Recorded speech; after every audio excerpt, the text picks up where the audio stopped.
What is Neil de Beer's capacity? Because Neil's capacity could not be president. It could not be deputy president, but it could be a very good president of state security. My capability must come according to my expertise. So the focus in this country has become career politicians instead of being career servants. And I am one of them. I see it as a service, as my service to the country. So we're here with Neil de Beer, who is of course the president of the United Independent Movement, UIM, and we've got a sort of facilitator, second interviewer, Dr. PANOS LAZANAS. Who's that? Yeah. What maakt hy hier? Everybody wants to know what's my opinion of Russia and Ukraine. Because I'm now on a roll like ham and cheese. Why do we not go from aid to trade? Of course. They go, phew. Neil, you mentioned something interesting just now in terms of we're very frustrated in South Africa that things are not working. But you said something about we're 28 years of democratic elections. Can you perhaps let our viewers know that a very insightful opinion on that? I think this country expects, as we always do as South Africans, even with the Springbok team, we always want to win. We always want better. But if you really look at it, this country is not a full adult yet. I relate it to, if you look at 28 years as a democracy, and when you were 28 years old as a human being, what was your mindset? How were you in maturity, in independence, in you are now right, doubting your dad's opinions? You know the facts. That's where our country actually is. But we want it sometimes to act as if it's a mature 50-year-old, and it's not. And I think we need to maybe at times not be that harsh on ourselves and understand that we've still got a long road to walk to become a mature democracy. And we are facing these challenges already. And the Moonshot, is that a reason to be optimistic? Do you see potential in the Moonshot? I think the word Moonshot Pact has got a lot of credence and prudence in people that have used that word before. And one of the biggest icons in the world in politics that I used to follow, and I look at irrespective of my fondness of people like Churchill or Golda Meir, one of the people I really, really looked at was JFK. And the pronouncement in those days when John F. Kennedy said that we would go to the moon, and that was the big, huge race of NASA getting there before the Russians got there. In the simplistic ideology, I don't know where John Steenhuisen formulated the idea of the word Moonshot Pact. But if it was based on that, at the end of the day, the declaration of a Moonshot Pact means actually it's a moonshot. To the normal human being, it might look that it is a out of bounds and massive reach. But if you really look at it, why am I excited about the Moonshot Pact? There's three reasons. One, it is the first time that we are moving from a singular factual state to a multi-party state of coalitions. We are struggling with it because we've never had it. Shared power is very difficult for people who demand singular leadership. That's where we are. Coalition politics is formulated. Number two, I've always said in interviews, Donald, that the African National Congress don't do party politics in election years. They do logistics. Remember what I've just told you? And number three, 17 million, probably now 19 million people that will be eligible to vote that did not do so in the previous election. If we can put something on the table of a recipe that 17 million people are going to turn and say, okay, we'll go to the ballot box. We take over government and we change the country. And that's why I'm excited. And do you see the involvement of civic society in this, or is it just a movement for political parties? Because the DA seems to think should only be driven by political parties. These 6 or 8 political parties that were invited, but Others seem to think we need more. We need labor unions, we need civic society, we need social media influencers. This cannot just be political parties. It needs a brand. It needs something bold and exciting, not just political parties. That is absolutely not true from the DA. I sit in those meetings. In actual fact, in the leadership weekly meetings, without divulging too much, I can tell you that the social compact, the ideology of civil society, and one of the things, funny enough, that the DA representative, John Steinhuisen, mentioned on record was, in the times of the struggle where the African National Congress and other entities were fighting for the liberty of this country, we couldn't do it without the UDF. UDF was not a political organization. The UDF was a social compact. It was a civil society movement inspired internally to bring change. A statement from this Moonshot Pact leadership actually absolutely echoed it, that without civil society, without the movement of civil organizations, the absolute intent of political parties will never ever bring the cause and effect of change. Without them, we are null on the record. So I would like to put it on record. We are 100% engaging civic organizations and the social compact so that they can come on board and bring that change. In actual fact, it is non-negotiable. What was the turnout in 94 in terms of electorate participation in the voting process compared to now? I think, firstly, just to put it in memory, when you asked that question, I saw a picture. I saw a picture of lines. Hundreds and hundreds of people standing in line.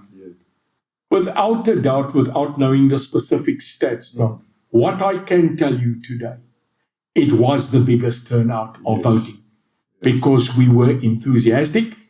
We wanted to change a country, and we didn't care to stand 8 or 2 or 3 days in a row to cast our vote. For many, it was the first time to do so. So yes, you could say that was maybe the reasoning why. But isn't this the same? For many, it will be the first time. And should we have the same enthusiasm? Yes, we must, because there's a difference now. In 94, we voted to change a country. In 2024, we are voting to save a country. Exactly. So there's every reason for that. Absolutely. Enthusiasm, Absolutely. And if there was ever a time for first-time voters, for non-decided voters, and for voters that gave up hope to enforce one of their most principled rights of democracy, and that's to cast your vote, next year is it, without a doubt. It's a Rubicon, if you wanted to use a political phrase. That's very interesting that you make the distinction between change and saving South Africa. Shouldn't we just then phrase this as changing South Africa once again to get all those people out to vote again? Isn't that the terminology we should be using? I think we will be surprised of actually the volumes of people in this country that are awakening to the fact of their own civil rights and liberty. A lot of things have contributed to that. 1, without a doubt, media. 2, smartphones. 3, access to information. 4, the explicit understanding that we tried change before, but what change did we try? If we say that we changed this country in 94, that everybody had the right to vote, yes, but you can't take a ballot paper to ShopRite and exchange it for a bread. So we might have had political change in this country, but we forgot to focus on economic change, which is more important than anything else. And now that we stand here, we say to ourselves, we can look back 3 decades next year on that change. There's arguments that we've had a lot of change, that, as I said, the analogy that we are still 28 years into a new democracy, so much must happen. But here's the fact why I say save a country. As much as 30 years built up a country, so has the African National Congress destroyed it in the simultaneous way. And when you get 0 plus a 0, it must equal 0. So we need to start all over again. I say the following analogy. You cannot kill a tree by chopping off a branch. You've got to pull out the roots. And that's where we need to go back to. But we need the country to help us pull on those roots.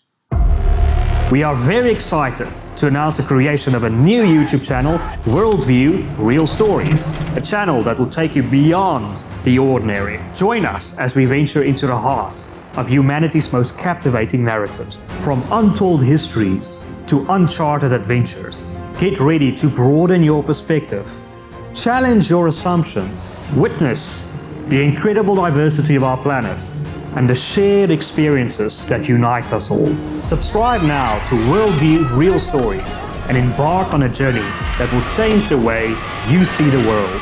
Some people are suggesting perhaps having a pre-election cabinet. What is your idea of that? For example, now deciding who's going to be the Minister of Finance. The idea is inspiring hope with a cabinet. I think there are two schools of thought. Coalition governments don't get formed before the election. They only get formed after the election. And there's a reason why.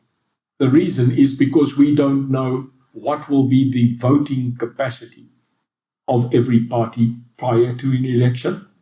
The fact that there are parties, including mine, that are in the scale of parties' growth minute.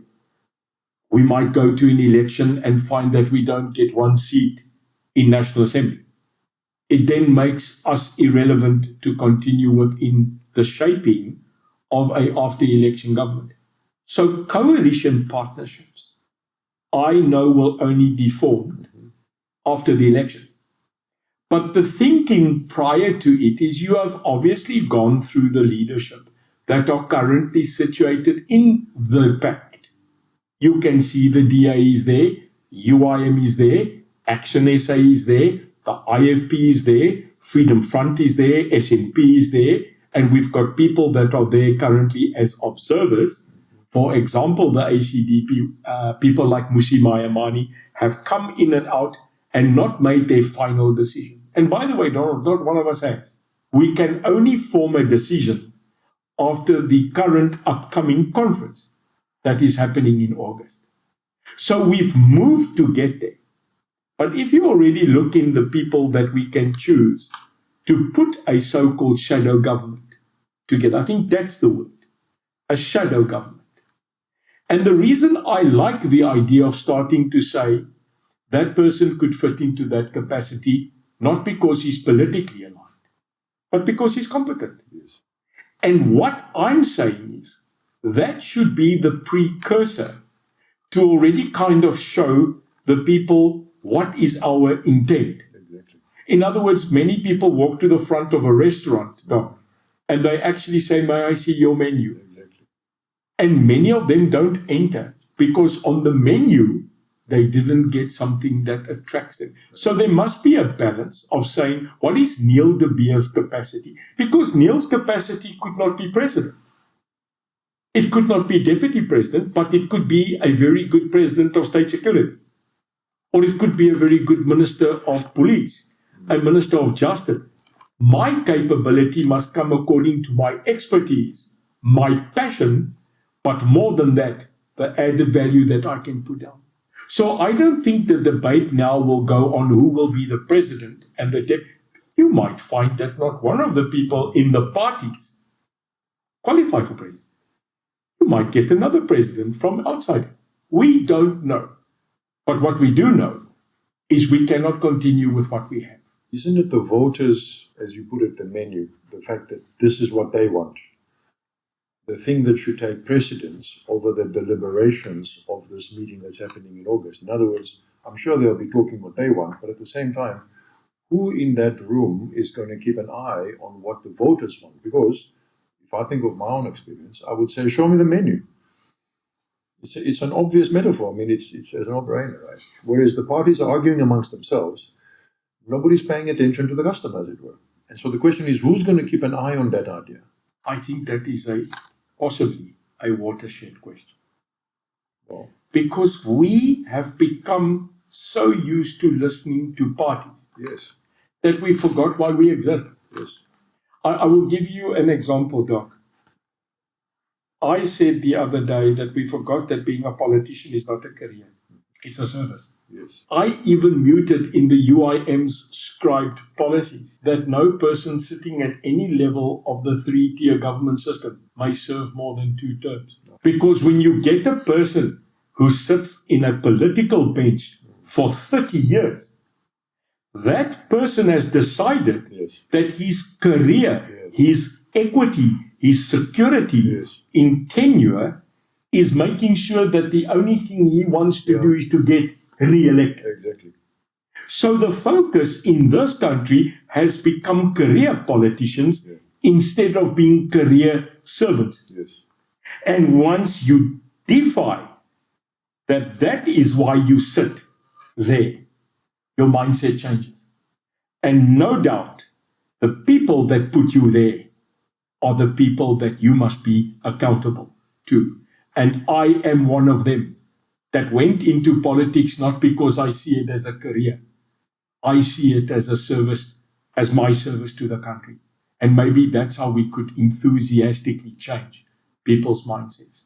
There was a time that politicians were noble.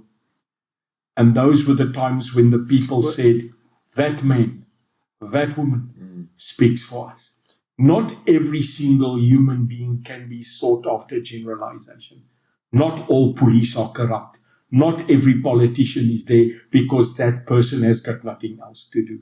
There are some of us that still agree that service is king. We used to have that in the police. We used to have that in schooling and education. And we used to have that in nursing and many other things. You didn't get into that to get rich. You knew that that was a lifelong service. There should be no difference from politics. And that is what we are fighting for, is that, and here I end on that question's pinnacle crust. The conscience of politics should be society. Yeah. A person like Pieter Groenewald or the Vryheidsfront Plus seems to have endorsed Willem Glabisa, the leader, the president of the IFP, as the next president of South Africa. What is your take on that? In terms of a shadow cabinet, there seems to be a new president arising. If so, I wasn't at that point of decision. And it will be very, very wrong of me to comment on something that I don't know about. And maybe that's also a caveat for people to start learning. If you've got no comment, because there is no comment, then don't give a comment. My experience, without a doubt, is if you look at the Honorable Glabisa, without a doubt, when you speak with him, when he chairs a meeting, and when you listen to him, there is a big difference, Donald, between a politician and a statesman. There's a huge difference. And I will tell you, people like the Honorable Glabisa is a statesman. What is a statesman? It's a man that commands respect without demanding it. It is a person that carries decorum. Yes. And it is a person that unilaterally, when speaks, you listen. And it's not because of fear, but because of just absolute respect. I'll tell you who's another statesman in this country. Guyton McKenzie. There's no doubt. It's these people that when you look at them, when you speak to them, and when they have the opportunity to lead, you just automatically follow. We have great statesmen in this country. Some of them are still developing. Some of them have the potential, and some of them just need to get there. When we look at people in the current political framework, when you look at a John Steenhuisen, when you look at a Pieter Groenewald, when you look, hopefully, at a Neil de Beer, or when you look at a Herman Mashaba, they're all individual people in politics. And I'll tell you something. They all bring value. The problem is the perception out there is not always the reality in there. And you know me, Donald. I don't put things through a washing machine. I'll tell you if I don't like the guy or if I don't like the woman. I'm experiencing something that excites me, and that is that certain of the leaders are absolutely sitting back and going, okay, these are the demands that we need to meet. And I'm clear about it. I won't be part of something if there wasn't the hope of being part of something dynamic. What is your view regarding the upcoming generation and the same topic? In other words, from the voters' perspective again, who do they, rather, what are the criteria, if I can ask such a question, I don't know, but supposing one can put the question right, what do you think the criteria are of up-and-coming South Africans, people who are in their 20s or early 30s or even younger? What criteria do they have to view statesmanship, leadership, service, as opposed to what we've had for the last 28 years? In other words, what are they looking for? What are the values? What do they understand and experience as value? I think there are three things that I'm excited about when I look at my daughter, my sons, and now 2 weeks ago, my grandson. Okay. And when you look at that generation, they've got more capacity, opportunity than what we ever had. We did the hard yarn. I always say in my generation, they called me X. They didn't dare give me a number. They were afraid of us. Because we came from a generation which is totally different than the new generation. My dad was Google. And if I couldn't get it from my dad, I had to go to something called a library. And then instead of reading all the good books, I used to pull out Asterix and Obelix. The potential is there. The hard facts has been done by me. But we really have to look at what is the new generation's demands.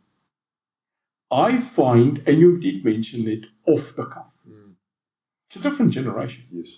Their demands are more than in my generation. Okay. Because their access to information is definitely more than us. So the demands would be more. I find that when you speak to a new generation, my son doesn't say to me, hello, Dad.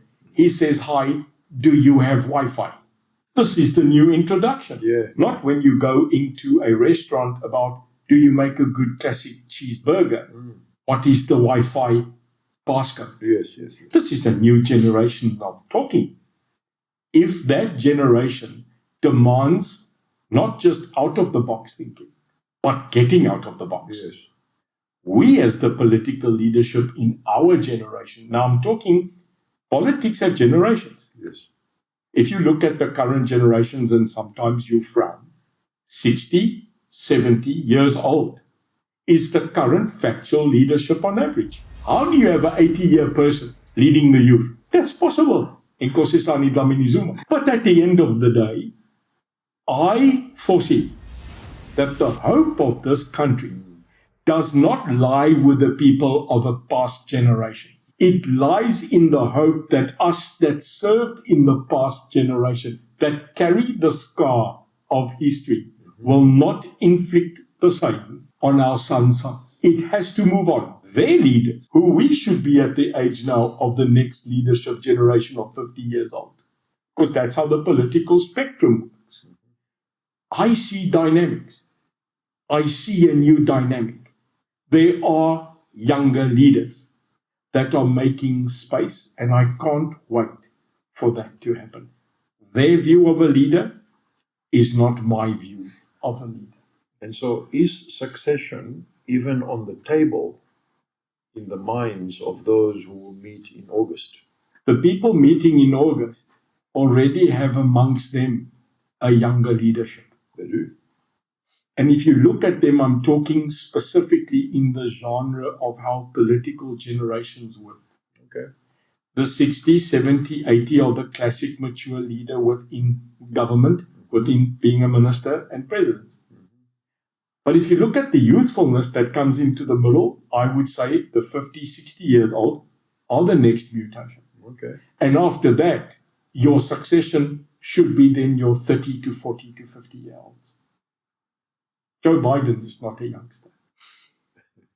Which one? And that is a fulfilled so-called democracy.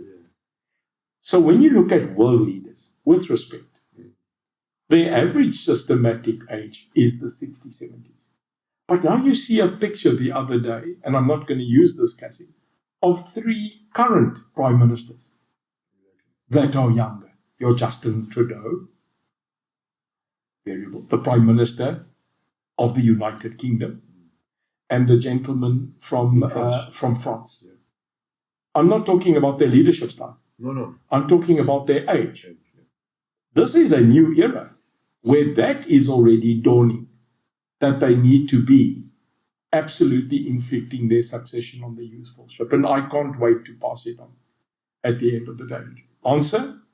I think the people that are meeting in August have realized and must realize that without the youth and without engaging the youth, we are lost. Is it allowed to ask, do you think the ANC Youth League has something to offer? Probably like the possibility that a cactus could water the Kalahari. Interesting point. No. I think they are so divided. You know, there was an era that if you had a strong youth league and a strong women's league in the ANC, that they actually formed the tip of the spear. They were the incontroversies. If you really do an analysis, they're gone. Wow. And they've not been effective. Wow. And therefore, one of the most critical stabilizers of the African National Congress has not been present. A weak youth league is definitely a weak ANC. And I would actually say that the EFF undoubtedly took over the youth league of the ANC. Why is corporate South Africa, business, not more involved in terms of funding what would seem like the rational position? It seems like corporate South Africa, business, perhaps, I don't know, I'm spitting out names here, but the Ruperts, the Oppenheimers, they should get involved more in terms of funding. I mean, I think that's what happened. Well, I know that's what happened against apartheid. I mean, I think literally Nelson Mandela went to Mr. Oppenheimer's home to seek funding, to seek approval. I mean, why don't we see more corporate South Africa? Business in the world is about deriving profit, no matter how you call it. We give it different names. We call it state capture. We call it influence. We call it bribery. We call it influence, and in the United States, they call it lobbying. But everything that you are trying to address is actually about a business person trying to influence a state so that it gets a contract. This has not become relevant in the past 10 years. This is as old as time. The problem that you've got, again, in a young democracy, where factually, Donald, at the end of the day, I am calling it, we've only had one-party states. When you therefore have a one-party state, although you've got this ambiance that you've created of a democracy, it's utter rubbish. Democracy does not exist. Democracy only exists to the point where you allow someone to be democratic. We come out of a governance for, call it quits, 80 to 100 years, where singular party state was in effect, and where the methodologies of influence, call it through things like the Boeregarde, call it yourself the Broederbond, call it yourself the Illuminati, call it what you want. At the end of the day, you were favored because you favored government.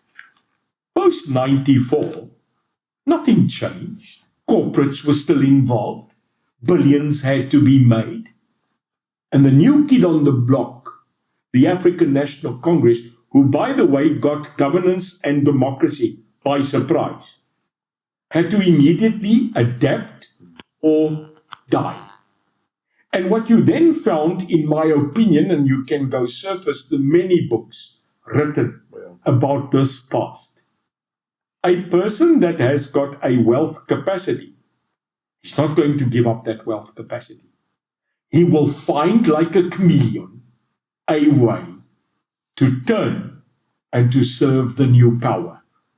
Let's call it straight. That is what it is. Where we went wrong is only one matter It wasn't changing a global system. It was greed. And in this country, greed took over consciousness. And when that set in, and we don't know exactly at what time frame it happened in this country, I can surmise. Because you can calculate it. I mean, Donald, let's be honest with each other like we should be. When Madiba took over, we had hope. I'm telling you now, the day that Mandela walked into that stadium and everybody got up and said Nelson, it was at that day, at that time, that South Africa thought, this is going to work. And then he left. Because we got Madiba, no matter your opinion of him, we got him 10 years too late. Enter Mbeki. What shoes to fill? What promises to deliver? Because in the era of Mandela, everybody was drinking the Oros, even me. There was no problems in this country. Everything was going to be free. Everything was free.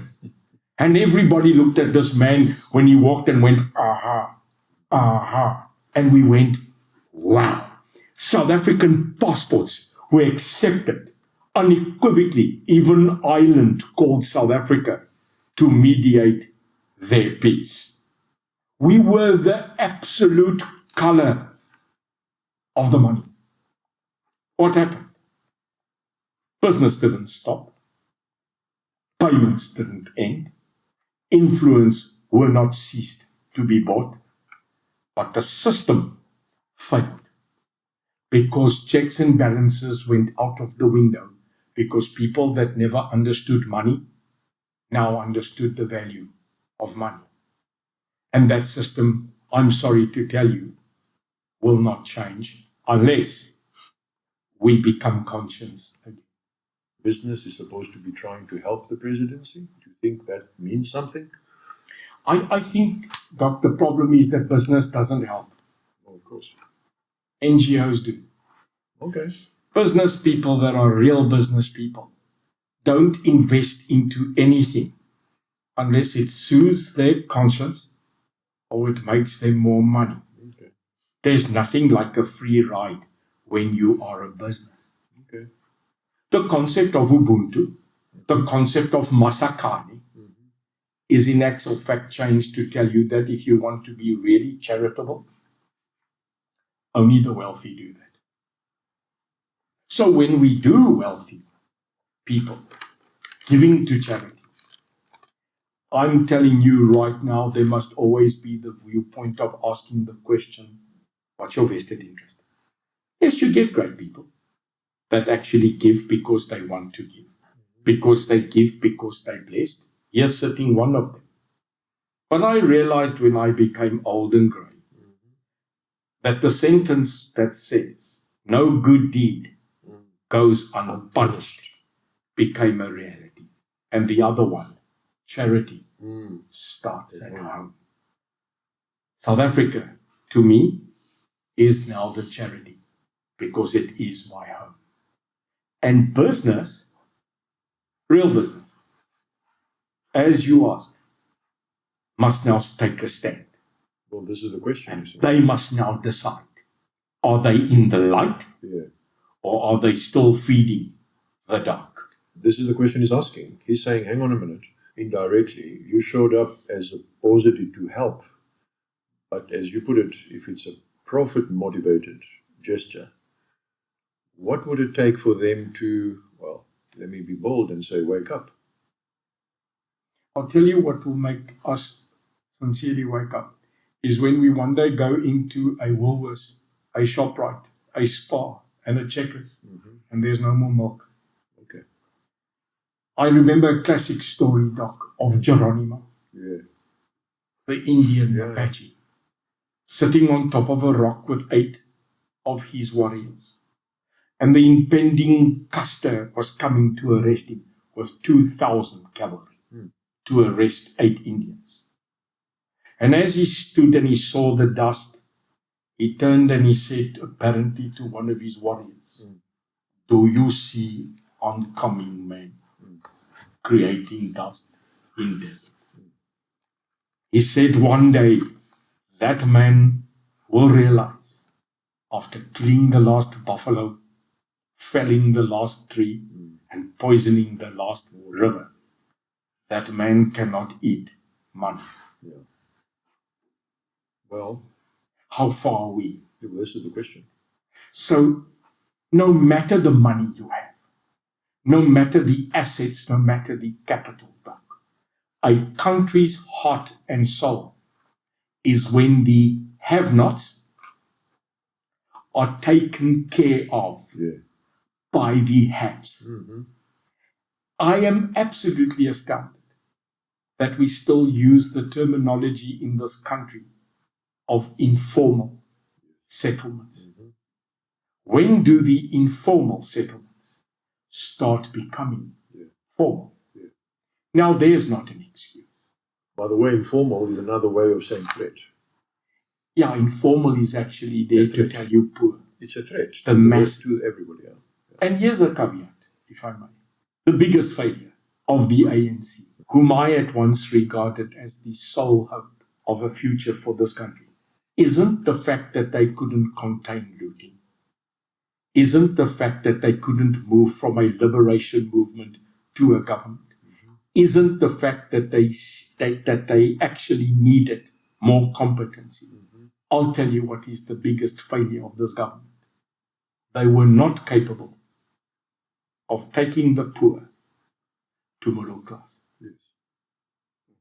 And anybody that tells you you've got to actually revisit history, even a guy like Napoleon Bonaparte said, the day that the gap between the have and have-nots becomes so large, the pitchforks will come to the Bastille. I had a sort of epiphany when you spoke in terms of what a person like William Wilberforce did, who opposed slavery, is the abolitionist movement, whatever, the anti-slavery movement. What they did is they labeled this organization supports sugar made by slaves, and this organization does not. Don't we need something like that in South Africa that says, Words or Pick and Pay or whatever, this is an organization that supports the ANC, Checkers or whoever, this is an organization that does not. Donald, let's take a scalpel to this body called South Africa and let's quickly dissect it to the bone. Shall we do that quickly for the first time, straightforward telling you what is my opinion on this current government and the future? Can we quickly cut to the chase? Yeah. A communist can never think like a capitalist. A communist socialist can never understand that you willfully give anybody democracy. A communist and a socialist, accompanied by a nationalist, will never speak the mantra of free thinking, independent scenarios of governance, and enterprise that is allowed to gain free willingly capital. Let's cut to the chase here. The African National Congress has never been able to make its own mutation, to leave its fundamental DNA as an organization that is currently in a tripartite agreement still today with the South African Communist Party and COSATU, who are unionists. Let's dissect this. Let's stop running away from each other. We have to say that oil and water can exist in one barrel but can never mix, ever. Now let's dissect that, Donald. Let's go down the rabbit hole, straightforward, without fear or favor. A party who currently sits with people that are 60, 70, and 80 years old, they come from that system. Let's call it straight. And we actually expect people that drank the communism mug, that sat next to the fire, reading the doctrines of Mao Zedong, Stalin, and Lenin, and some of them even indoctrinating themselves with books like Mein Kampf, are coming to a democratic state in 94 surrenders that ideology. What a lot of rubbish. It is not true, and we are stuck in that mindset. the people that drank from that cool drink, like your Malemas, let me tell you, Julius Malema is more of a capitalist in his own right than what he is a nationalist socialist on the outside. But the fact that he has decided that his Kool-Aid, his Pepsi Cola, is the fundamental basis that when he gets up and he says nationalization of banks, nationalization of the economy, taking land and distributing it. Wat die hel gaan jy daarmee maak as jy dit kry? Jy het nie 'n idee wat om daarmee te maak nie. Die rede is, dit pas jou nie.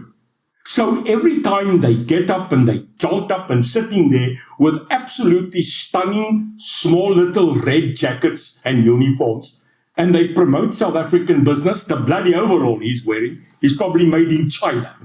So it is absolutely derogatory to the principled mindset to think that we can change an ideology of people who were lectured and created out of the fire of communism. Remember, the ANC was not supported by the West. People that supported this government were all communists. Their friends were China. Their friends were Fidel Castro. Their friends were Russia. Come on, are we so uneducated in history? So, as long as that system of a partnership with an SACP and a union is enthralled in one collective, I don't see a future of this country's economic growth. And that's a fact. I am open to a public debate. So you're saying there's no good side of the ANC? Some would say there's a good side, there's no good side. The good side was the side of liberation and the entity that fought for liberation. That side of this African National Congress, to cause and effect a democracy, a liberty, can never be judged because that was inevitable. But at one stage, a liberator must become an operator. And the history teaches us in our neighbors that we have, in the people that share the values of so-called liberty. Name them: MPLA, FNLA, SWAPO, ZANU. How they do? And it's not because the countries don't have potential. It's not that the countries don't have wealth, Donald. Leadership in a modern world era of economic change, creating diversity, creating supply and demand, and an opportunity to be competitive does not sit in the shoes of a liberation party. They were formed to liberate. They were successful to liberate. Hou nou op. Your time has come. Move on, because we have to evolve. Even cell phones do that. So then the real issue finally is not politics, it's governance. It's not only governance, it's attitude. Well, and here it comes, Doc. Here's another boom for you. And spread this wide. There is a concept where people say, this can be done, but it needs political will. Political will. If we give you everything, machtig, we've given you an apple, we've given you a grape, we've given you a banana, make a bloody fruit salad. But you will look at it and you will go, I don't think the taste will be well. It's not for you to say. And that, sorry, Doc, is where I am telling you when people say, yes, sir, but this man talks like Donald Trump. No, I talk like Neil de Beer. But when you say, lock the borders up, get rid of the people that are illegal, they go, phew, he's unneighborly. He's xenophobic. Xenophobic's a gat. South Africa first, because we are the charity. I'm sorry. No, you're right. You get physically to the point where you suffer nausea. French for totdat jy wil kos. You can only take it until it nausea. How many times, Doc, has this country had an opportunity to willfully murder each other? Many times. Yet the South African spirit says to each other, it's World Cup on Saturday. And then we automatically become one South Africa. If Vusi and Jan stands in a stadium and both got a Bokke jersey, let one All Black, one Aussie pick on Vusi, Jan sal vir hom donder. Yet a week later, we're back to racism. That's why I wrote an article asking for a World Cup every day. Not everything is lost, Doc. Donald, we will lose it when the lost South Africa disengages to no longer love its country. And here's another boom for you. Do you want it? Yeah. Here's another statement. Die kom in, soos 'n diep wortel. We have a beautiful country. We just have bad management. I think it was Richard Nixon that said, the United States is not failing because of its people, it's because of its leadership. I'm paraphrasing, but that's what got him elected. In a recent State of the Nation YouTube, State of the Nation is a YouTube channel, there was a debate, a lot of prominent leaders were there. What's interesting, and I think it was probably mentioned before that, but Leon Schreiber mentioned it in that discussion, is that the Patriotic Alliance, I'm sort of pivoting now, that the Patriotic Alliance was funded by the ANC. So with your background, it would be interesting to know your opinion on that. What do you think of the DA's qualms with the Patriotic Alliance, and do you think it's possible that the ANC funded the Guyton McKenzie and potential rival to the Democratic Alliance in the Western Cape? I think it's another conspiracy theory. That's my humble opinion. I think when you look at people like Guyton McKenzie and Kenny Kunene, you really look at them. And if a person must stop actually trying to convince yourself that you can't give credit where credit is due, where you suppress the realistic statements because it doesn't fit your genre. Let me tell you, I might not like the methodology of Julius Malema. I might not like the way that a Guyton McKenzie speaks or operates.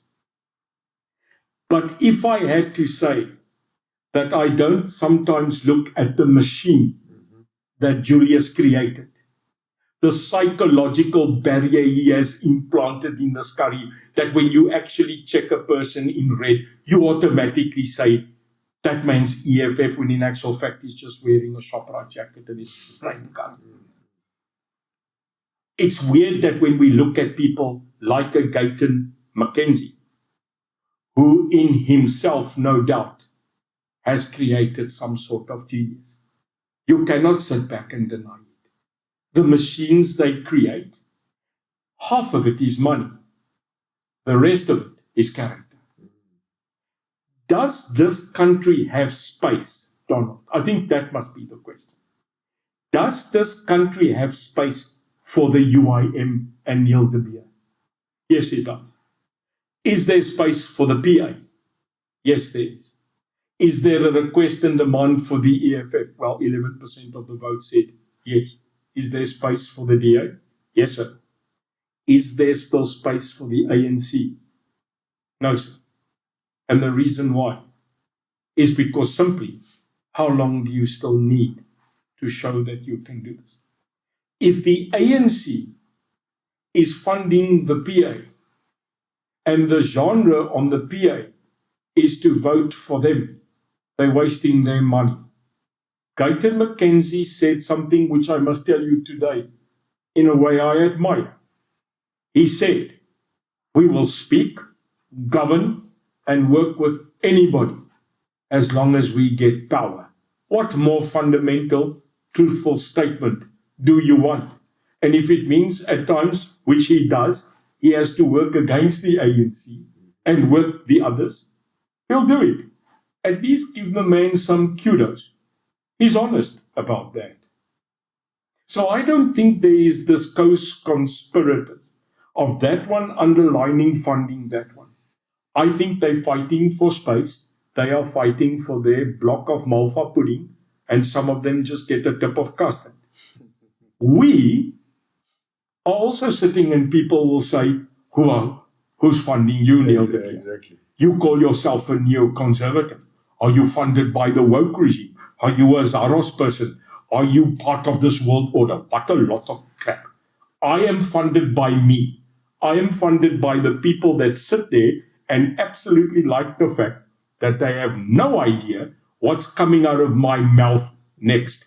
But they know it's the truth, and I'm not scared to say it. So we all have a place on earth.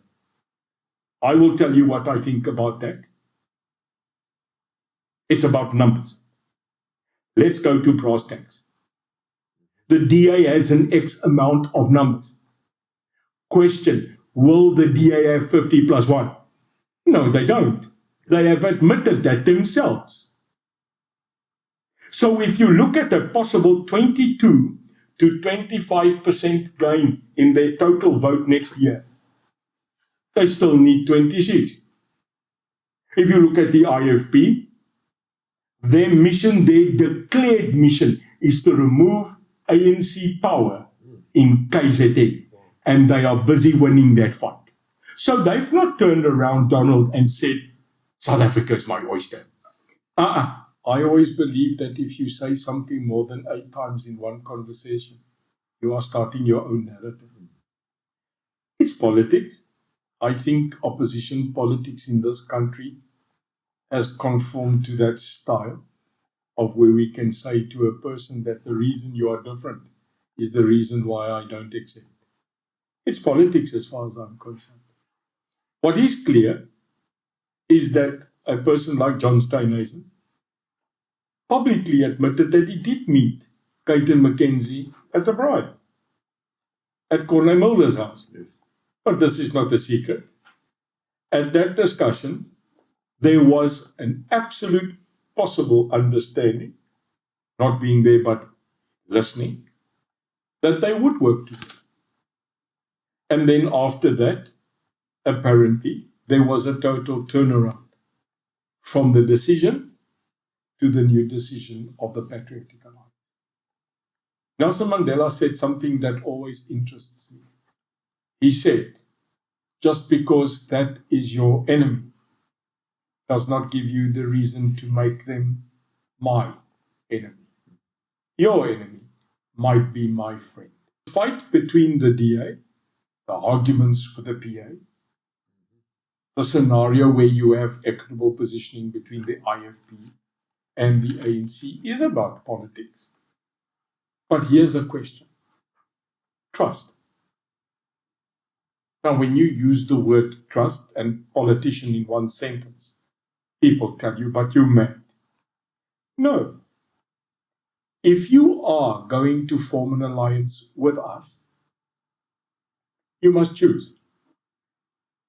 We don't ask the people like the PA to choose because they fundamentally told us, don't ask us to choose. That's their right.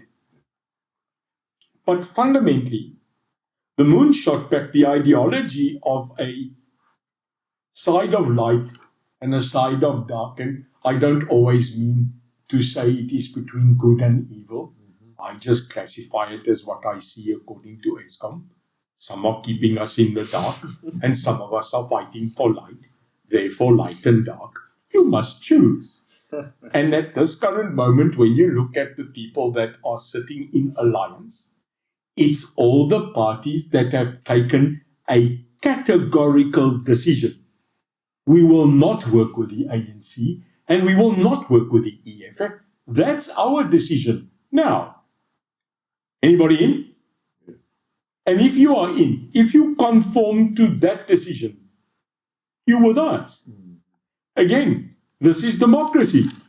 If the PA, and I'm telling you, Guyton McKenzie will make decisions what suits the PA.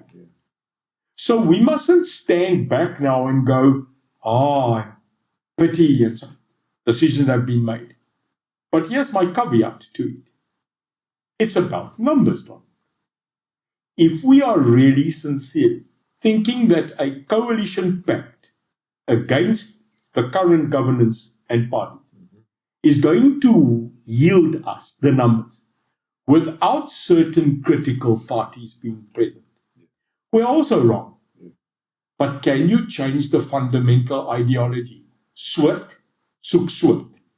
And that is still a democratic decision. But here I will end that point by telling you, I think the leadership of this Moonshot Pact may be soon to be changed to any other name as what you want to call it, but you now know who I'm talking about. We will not shut the door until the very last. It will be unwise to do so. A lot of people say it's either the ANC, EFF, or whichever way, or us. I'd like to put a third option on the table, and this is, I can give you references from other countries that I have some limited experience from, which is this. The third option is nobody does anything. The swamp continues. The country, one by one, all the, ESCOM, the ports agency, all of this collapses. And then what happens is others buy it at sale prices. And I can speak of Greece, for example, as a classic example. The port went to the Chinese, the railways went, I think, to the Germans, the ESCOM equivalent went to Germany, Italy. I mean, they pretty much sold the whole country to foreign interests. And they're actually paying rent, the citizens are, to live in their own country. Now, to my mind, this is a much, what can I call it? It's a much hotter coal. It's a much bigger problem in terms of day-to-day economic reality than who wins the election. And again, maybe I'm wrong, but I haven't seen many people talk about that. Nobody, in fact. As far as I know, it's either the ANC or the coalition. Okay, hang on. Those two are there, but what about if nobody does anything and the swamp continues and the bickering and all the nonsense, and then everything one by one collapses? Of course, I don't want to go into it. Much more competent people than I, Frans Cronje, for example, and others have spoken. I don't want to go that route. But the point is, there's a distinct reality. There's a whole grouping in South Africa even, and overseas, who are, in fact, what I read recently, the sugar in KZN, what are they called? Hewlett, I'm not sure, got bought out by another company from South Africa. The point of the matter is, one by one, things collapse, and other local or overseas investors buy it for nothing. What about that reality? I don't fight the ANC. I don't give an opposition to the ANC. I bring better solutions to government. Right. If you start to play, I'm better than you, and you worse than me, your focus becomes irrelevant. Yes. Your focus then becomes so focused on destroying the opponent instead of proving to the world you are the best. Yes. So that's the first thought I bring to the table. In this Moonshot Pact, the coalition, the grouping, there's a lot of discussion and debate about what we should be focusing on. And there are clear mindsets within that leadership to say, stop telling the people that the ANC is bad. Yes. That is not our mission. Our mission is to deliver a new dream, an ideology that if we choose right, elect right, and appoint right, that this country can work. The second ideology is a Russian said one day, if good businessmen and country burn, leave country, make money outside, and when fire stop burning, come back and buy country at a cheaper price. But then another Russian said to me, when there's blood in the street, trade. These are the conflicting ideologies from many.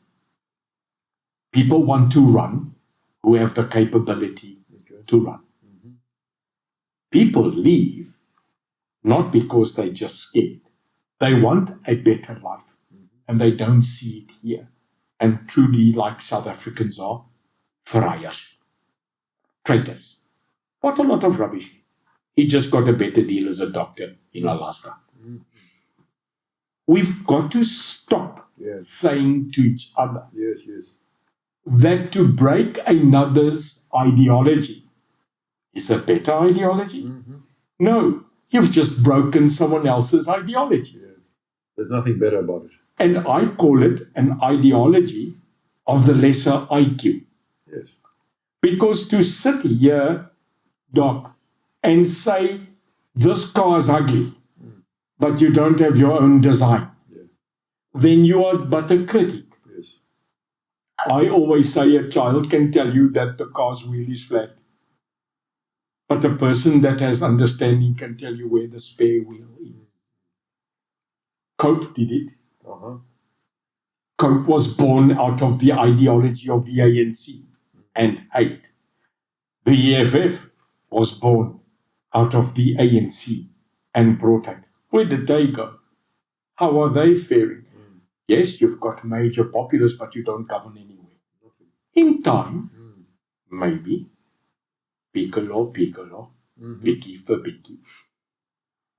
If we start saying that the future of South African politics is to destroy another form of politics, then we are totally missing the ideology.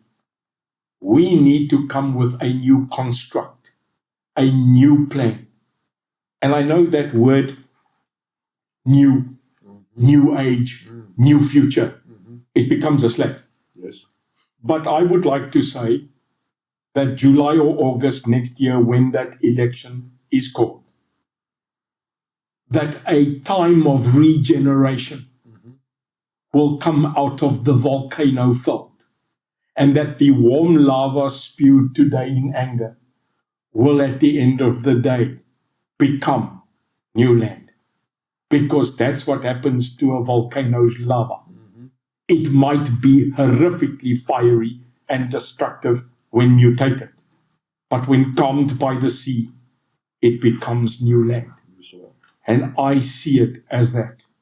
Otherwise, Doc, all of us in this country at one moment must say that we will no longer do as you say, and that is to have hope that we can do this in the future. See, the picture when I asked the question originally was, often you get two rams or two butting heads, you know what I mean, the ANC and the others. Yeah. And then the lion sitting over there, and he starts running. They're not seeing what's coming. Sure. They're just seeing what they're doing, you see. They say when two bulls fight, Yeah, exactly. it's only the grass that suffers. Yeah. And that's when I'm saying, I think the world is at war. They've just not declared it. Yes, openly, yeah. When we sit back and we say to ourselves that we should arrest Vladimir Vladimirovich Putin, you have totally drunk a substance which must be illegal, or you are living in Lala Kukule. Because while running around and sorting arrest warrants for Vladimir Vladimirovich Putin, why don't you just bloody arrest the people on the Zondo Commission Exactly. first? Yeah. So we've got this massive ideology. Ons gaan hom moer. Yeah, exactly. This bear is going to be incarcerated. Let me quickly tell you. Yeah, yeah. You incarcerate a guy like that. We don't even have a navy to protect us if Mozambique attacks us with a canoe tomorrow. And you want to arrest the world power? Jy's Murtu. I am telling you, the efforts that we should take today is to stop crime, eliminate gangsterism, lock up the looters, send to jail the people that are corrupt before you want to go arrest bears and chop off Chinese dragon heads. You've got to become a realist. Okay, but then, This country does not need to live in Lala Kukule. It needs to go back to basics. And what is basics, Doc? What is basics, Donald? Food, security, justice, job, and dignity. And if you can give those 5 things to a society, you will have a society that we can be proud of. In my speech, I can launch it right now if you want to for the first time. The United Independence slogan for our election is only 2 words from now on. Jobs and justice. there is nothing else that counts anymore. Because if you create a just society with a justice system that works, policing that implements, and correctional services that correct something for a change, you will have a fundamental basis where society can believe that they are safe again. And then at the same time, once you have implemented justice, corrections, policing, law enforcement, and safety, you will create a systemic system where infrastructure and investment will flourish. This country today needs jobs, but it doesn't have a conducive environment to seduce, to seduct, to bring in the people that will say, I am prepared to put my money down and I will do it followingly. Until we don't have that balance, just jobs and justice. To whose benefit is that? To the people. No, sorry. To whose benefit is it that it isn't so? In other words, who's benefiting from the situation you describe? Because to me, I'm asking myself, I mean, it's a cliche, follow the money. In other words, as things are, the citizens might complain, but there are other people who are benefiting. And they never mentioned. This conversation, in fact, never happens as far as I can see. If seldom, sometimes people raise it and say, well, hang on, when crime happens, the person who owns the crime probably lives on the other side of town, not in the flats. And so that discussion, that's what I'm saying. In my mind, a real threat, if I can use the word, it's a heavy word to use, but is the lion looking at the buck fighting, waiting until one of the two does what he does, and then pounce and eat both of them. Anarchy is an onion. Yeah. Shall I say it again? Okay. Anarchy is an onion. Yes. It has layers. Exactly. And only when you start peeling the layers will you understand who is at the root of anarchy. So let's not lose sight of that, because I don't think this is the time or the place to expand on it. But what I want to say is, hang on, this isn't just about the ANC and the others. It's about the ANC and the others in the light of what could be coming. People haven't, perhaps, I don't know, just a contribution. I think we are abused. Okay. I think this country is a beautiful Magnus flower, and it's been put into a fridge in a dark corner. Okay. We went into COVID. No matter your distinction of COVID, we went into lockdown. This country stopped functioning as a society in COVID. Yes. Yes or no? Yes. After COVID, we then get a literal shock to hear how much money was stolen in the name of COVID. Yes.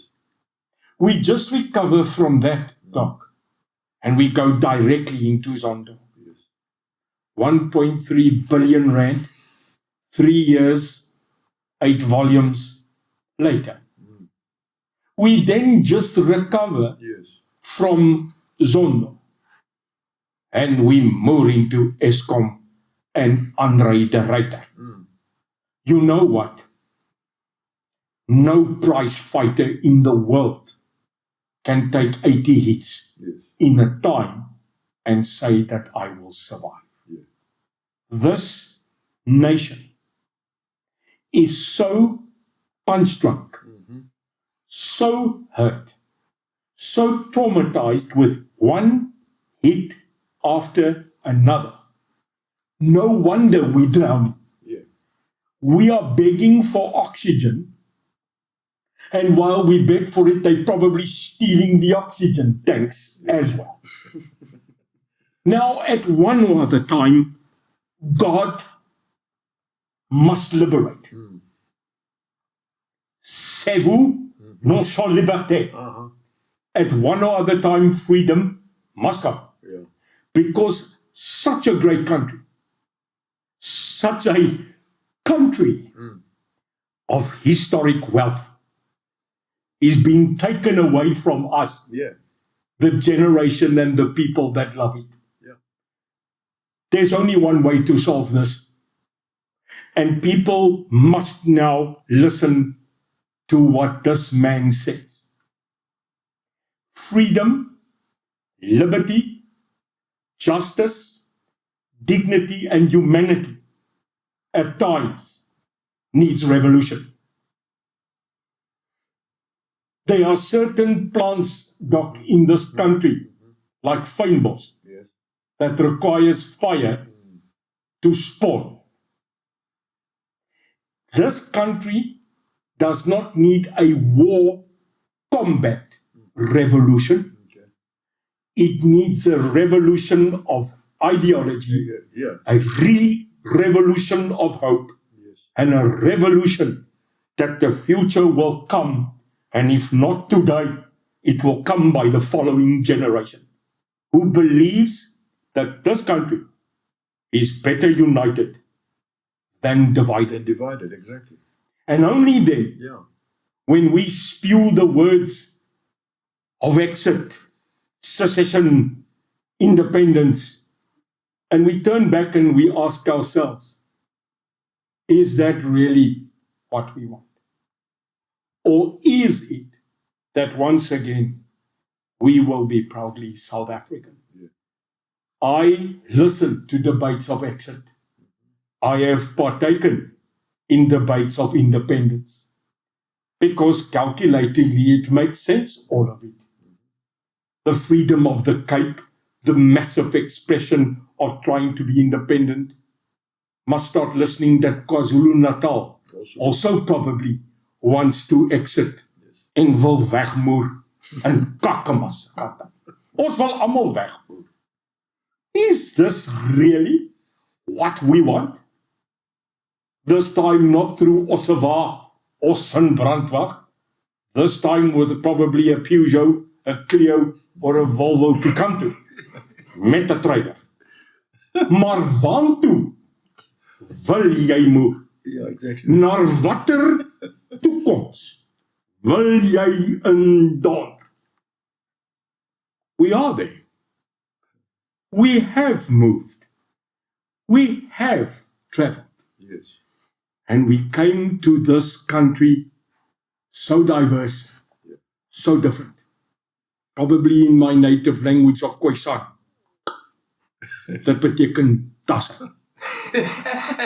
We have such tremendously diverse people, Of course. and we love the living cock out of them. Yes. We love them. Yeah, You know, when you leave this country and you go to Paris, you go to Munich, you go to Wassalam, Dubai. 6 weeks later, you're going, ja, ek soek 'n braai man. Yeah. Geel vet biltong, koeksuster, cheese en nyama, 'n bietjie pap, fish and chips, en 'n bietjie tsai. We miss it. Yes. You know, when I come back and I get into this plane, I land in Cape Town, I can't wait to open the door and let a guy come to me and say to me, "Who's that? Yeah. Wat maak jy hier?" Yeah. You miss it. Yes. I want our country to start missing it again, and the leaders need to start deciding, are they leaders or do they all want to be conquerors? If you're a conqueror, revolution will come, but if you're a savior, Yes. people will follow. And that is what I say. You know, there was a TV program, Doc. It was called Net 'n Bietjie Liefde. It was a cult thing, Net 'n Bietjie Liefde. I think we've now gone past that and we're back at Nommer Asseblief. Yeah. Nommer Asseblief. So from our point of view, we celebrated Afrikaans 95 years old 2 weeks ago. Ek praat daai taal. Ek is 'n Afrikaner. Is jy 'n Afrikaanse of is jy 'n Afrikaner? Uh-huh. You see, when I say, well, love that song of Steve Hofmeyr, racist. Well, Madiba looked well in the number 7 jersey, communist. No. We don't have to fit in a certain box to appreciate the square size of a box. And that's maybe where we need to go. What's interesting to me in terms of what you mentioned is that South Africa's sort of stance in terms of survival. We all constantly struggling to survive. And going back to that YouTube channel I mentioned, State of the Nation, where the guy, I think it's Mike, whatever, I can't remember the surname, he opened a statement with, South Africans are tired of being resilient. We're tired of being resilient, just surviving by day to day. We want hope. And it's sort of interesting now in terms of what you mentioned. It resonates with what he says, what everyone seems to be saying, that we're tired. We want solutions. We want hope. We want a new vision, and we're tired of just living by day to day. A boer maak 'n plan. That's our biggest mistake. Yet our biggest positive attribute. Power goes down, kom ons braai. Load shedding, klap 'n Weber. We come up as a nation and we make a plan, no matter who you are. Informal settlement has an economy, Don. No matter what happens, the economy goes on. What I'm more interested in is not your CV, because the CV tells you where you were. The other day I heard this concept, that I am not interested in where you were. I'm interested in where you're going. That's more relevant to me. Is that not missing in society? In other words, people don't know where to go. They know within their own little world. And perhaps is that not something, again, quoting coalition, quoting survival, all of these things, right? Is it not perhaps wise to start thinking, at least, if I'm living in a township, if I'm living in the suburbs or wherever I am, wouldn't it be wise for me to know, take the following 5 steps? First, to be facetious, register, then vote, then, whatever it is. In other words, what would be the wise instruction to the population of South Africa, given the threats from outside and within, given the political infighting, given all of the stuff that we know for the 20. In other words, what would be the useful step-by-step suggestion, recommendation to the South African public to take back their own power instead of waiting for someone else to come and fix it? In other words, what should the citizen do rather than wait for some politician to do? I think we banned the word leader so easy as part of your mouth. Yes. What's a hero? What is really a hero? You know where I come from? We were told about heroes. Racheltjie de Beer. Same surname. Probably not family.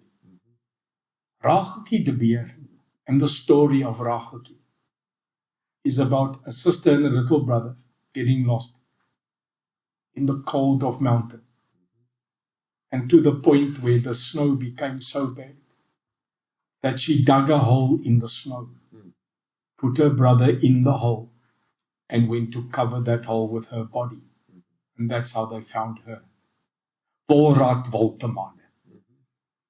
Taking a horse, seeing a ship sink, and going in and fetching them, and on the 7th or 8th one, dying.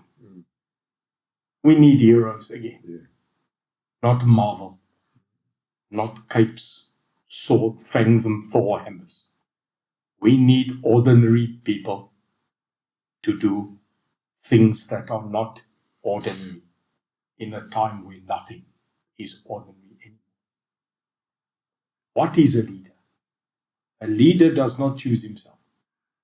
A leader is chosen.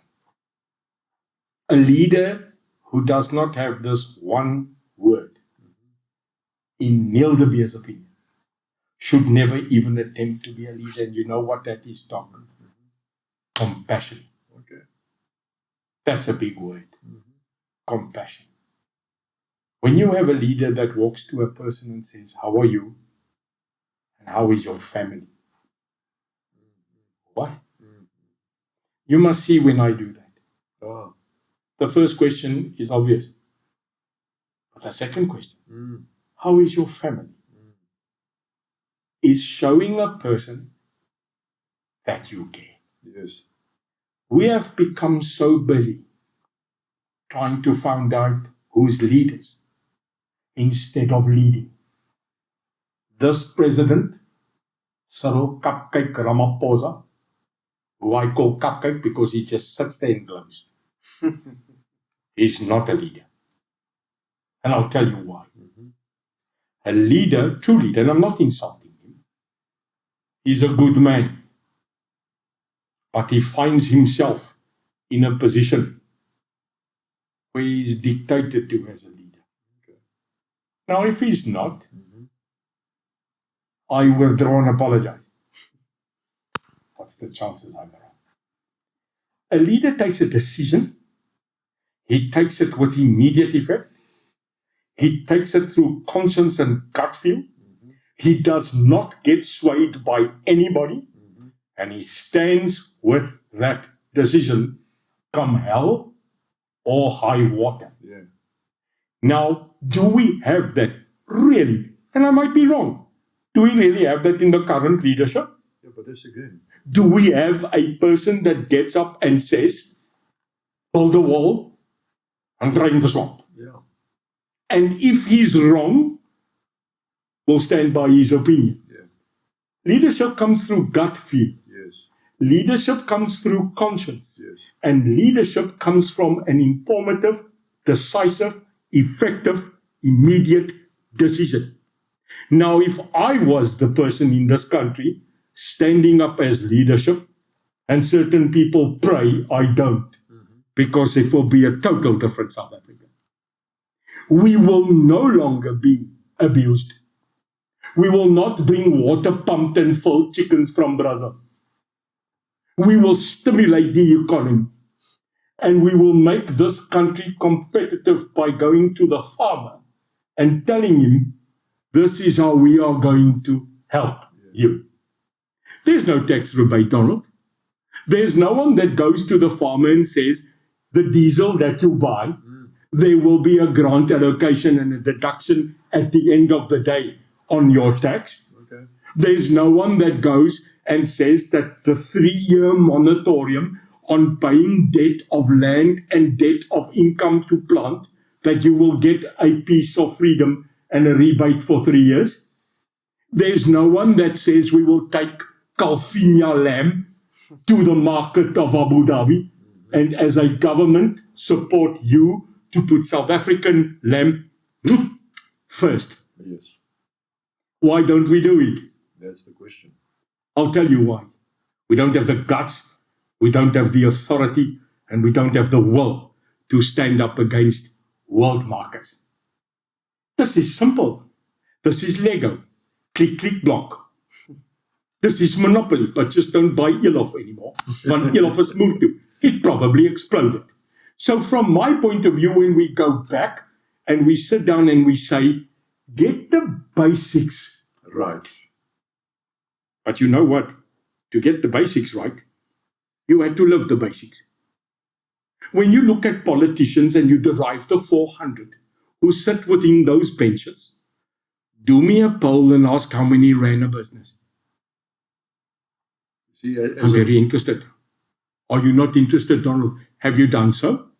Have you taken 400 parliamentarians in the current government and asked how many of them can read a spreadsheet? Yes. How many of them knows about supply, demand? How many of them knows about income and expenditure? How many of them had the stomach-turning mindset of knowing the 25th of the month is coming? How many of them understand what is willful marketing? What is exposure? What is cost effectivity? What is debt? And what is relief? Yeah. How many? No. Yet you ask them to make laws about industry.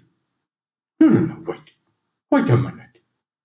To talk of a horse, to write of a horse, and to bloody ride a horse are 3 different things. So that's my basics. Well, I hope Support South Africa first. Be unequivocally, unapologetic, proudly South African.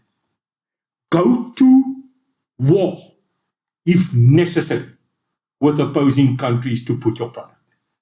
Now, I leave you on that sentiment as follows. People live on fishing rights, yet we sell it to China. We don't bargain because we don't have the nuts.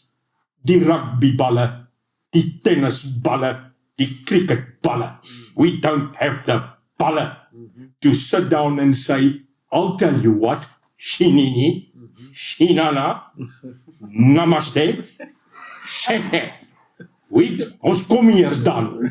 The closest you get there is to kompong chicken. Want jy gaan daar om te vreet, not to negotiate. Now hear me well.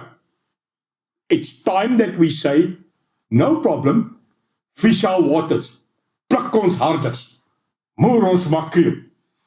But you will build the canning plant. Yeah. You will build the factory for assembly in this republic. Yeah. You will employ 100 people and not one of them, Shinini, Shanana. Yeah. They will be South African. Yeah. Because if you do that, that's a good deal. Well, it's a start. I don't think it's a good deal. Now, let me quickly tell you. It's a good start. I'm going to show you something now which I did in a speech. Okay. Will you follow me? Of course. Will you come with me? Oh, yes. Because I'm now on a roll like ham and cheese. This is Africa, Doc. Yeah.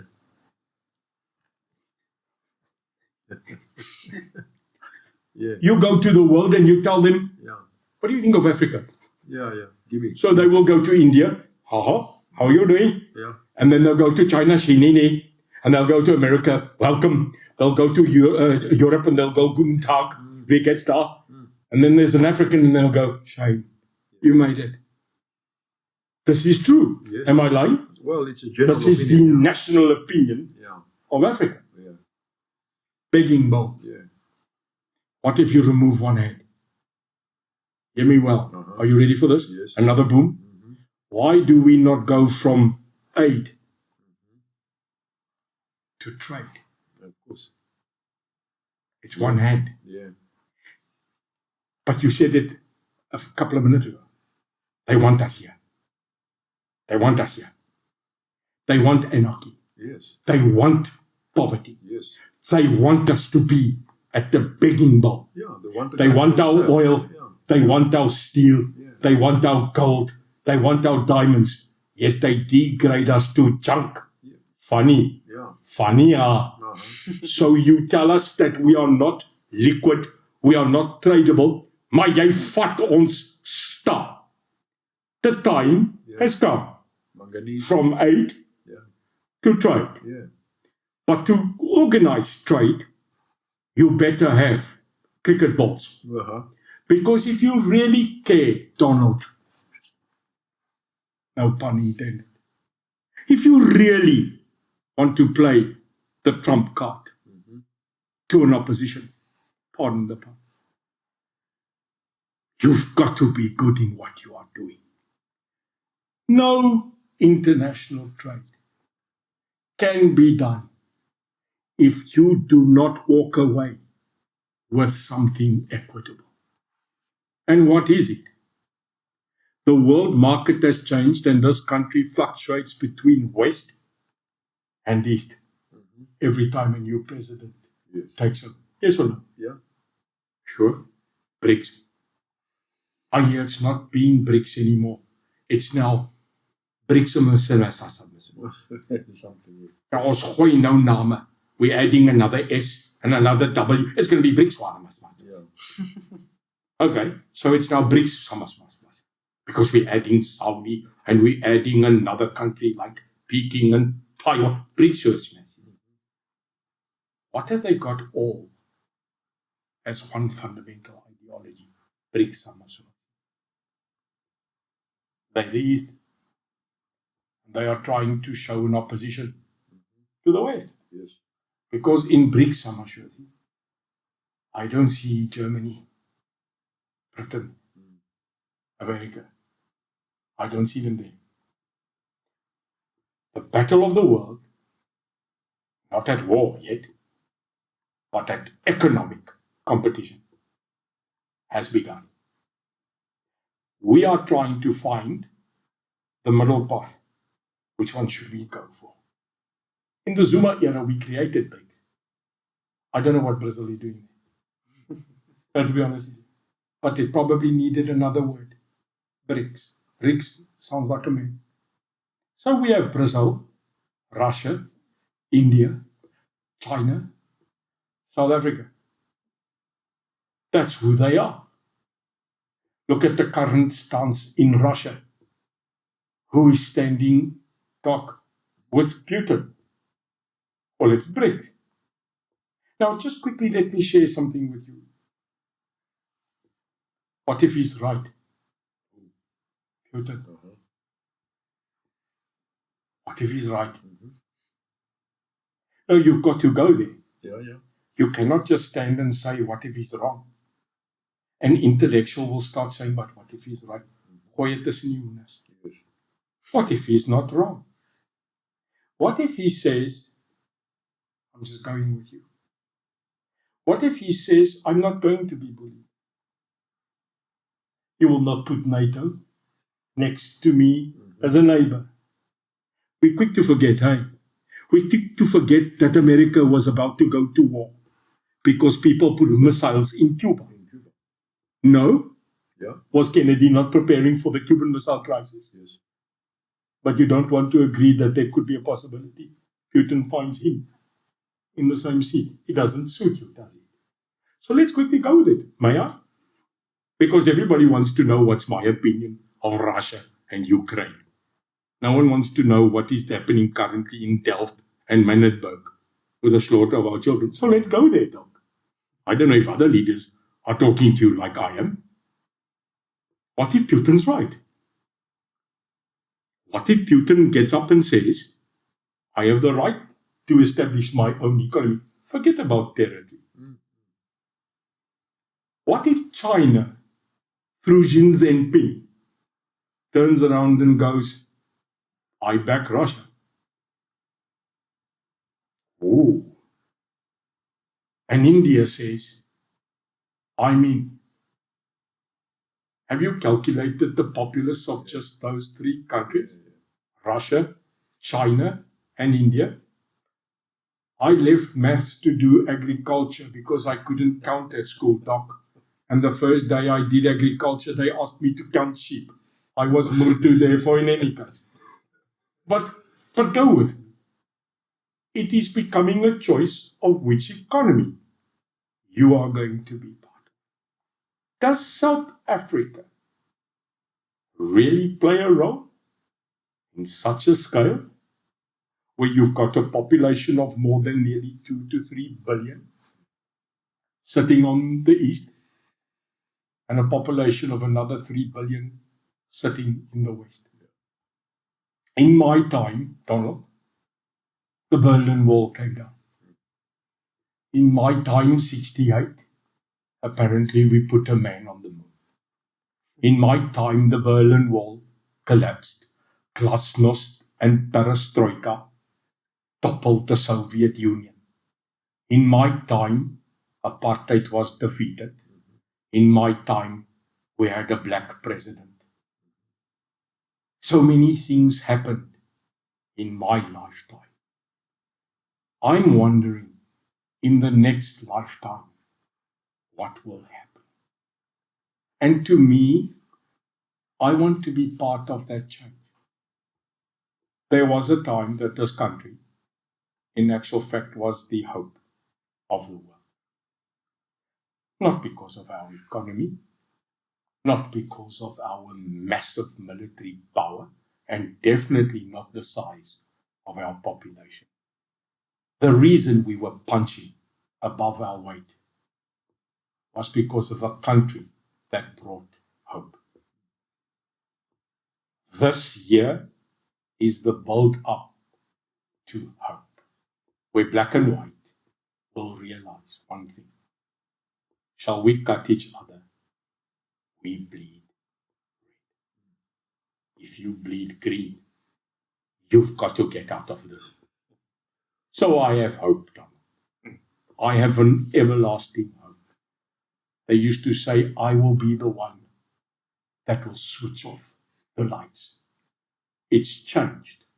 I will be the guy that will remove your inverter. You've been part of so many things, business, politics. Is there anything that you regret? Is there anything that you'd say, oh, I didn't like doing that, I would have done it otherwise? No regrets. But if you really put me in a situation of about to waterboard me, I would tell you there is one thing I regret, and that is not giving time to more things that really matter. There's so many opportunities to spend more, greater, stunning time, but that only comes with age. Would I have done things exactly the same? Probably not, because hindsight is a perfect science. But here's the thing, Donald. In conclusion, 469333225 and the bonus ball is 12 for Friday's lotto. No, it's not. We don't know the future. The only thing we can do is work towards the future that we would like. And this is the time. This is the moment. No matter where you come from, to make a decision where you want to go to. And I say it again. Only through care, unity, sacrifice, and dignity, and putting the past behind us. Not forgetting it, but not living it. And that's the future.